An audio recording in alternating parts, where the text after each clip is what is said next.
بسم اللہ الرحمن الرحیم۔ تمام ویورز اور دوستوں کو السلام علیکم ورحمۃ اللہ وبرکاتہ۔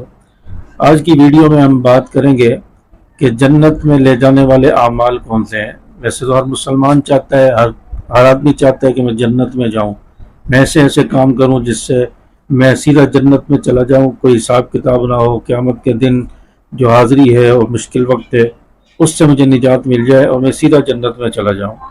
تو آپ صلی اللہ علیہ وسلم سے کسی نے پوچھا کہ یا رسول اللہ، میں جنت میں جانا چاہتا ہوں اور جنت میں جانے والے اعمال مجھے بتائیے۔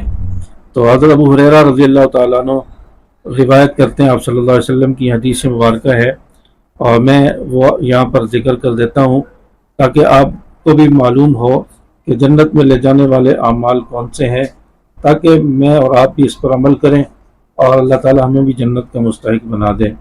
تو حضرت ابو ہریرہ رضی اللہ تعالیٰ عنہ فرماتے ہیں کہ ایک اعرابی، ایک دیہاتی شخص رسول اللہ صلی اللہ علیہ وسلم کے پاس آیا اور آ کر کہنے لگا، یا رسول اللہ، مجھے ایسے اعمال بتا دیجئے جن کی بدولت میں جنت میں چلا جاؤں۔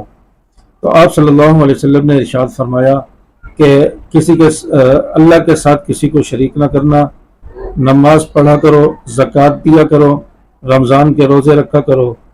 اس نے کہا، خدا کی قسم یا رسول اللہ، یہ اعمال بجا لاؤں گا، ان پر نہ کچھ زیادہ کروں گا نہ کچھ کم کروں گا۔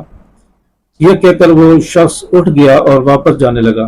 تو آپ صلی اللہ علیہ وسلم نے اس کو اشارہ کیا اور اپنی طرف بلایا اور باقی صحابہ سے کہا کہ دیکھو، کسی نے جنتی دیکھنا ہو تو اس شخص کو دیکھ لو، کسی نے دنیا میں جنتی دیکھنا ہو تو اس شخص کو دیکھ لو، یہ جنتی ہے۔ دیکھیں، آپ صلی اللہ علیہ وسلم نے اس کے اس اظہار کرنے پر کہ انشاءاللہ میں ان پر اب عمل کروں گا، اب میں ان کو بجا لاؤں گا، میں اس سے بڑھاؤں گا کوئی چیز، نہ کم کروں گا، تو اس پر آپ صلی اللہ علیہ وسلم نے اس کے اس ارادے پر، عزم پر اس کو جنت کی بشارت سنا دی اور فرمایا کہ کسی نے جنتی دیکھنا ہو تو اس شخص کو دیکھ لے۔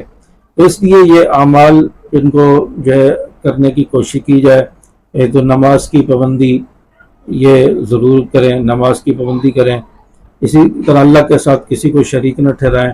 مدد کرنے والا، اولاد دینے والا، رزق دینے والا، صحت دینے والا وہ اللہ ہی ہے، کوئی بزرگ، کوئی پیر، کوئی کچھ دینے والا نہیں ہے۔ تو اللہ کے ساتھ کسی کو شریک نہ ٹھہرایا جائے کہ اللہ کے علاوہ کوئی اور بھی یہ عمل کر سکتا ہے، یہ کام کر سکتا ہے۔ تو شرک سے بچنا ہے، نماز پڑھنی ہے، زکوٰۃ اگر فرض ہے، اللہ نے مال دیا ہے تو زکوٰۃ ادا کی جائے اپنے مال کی۔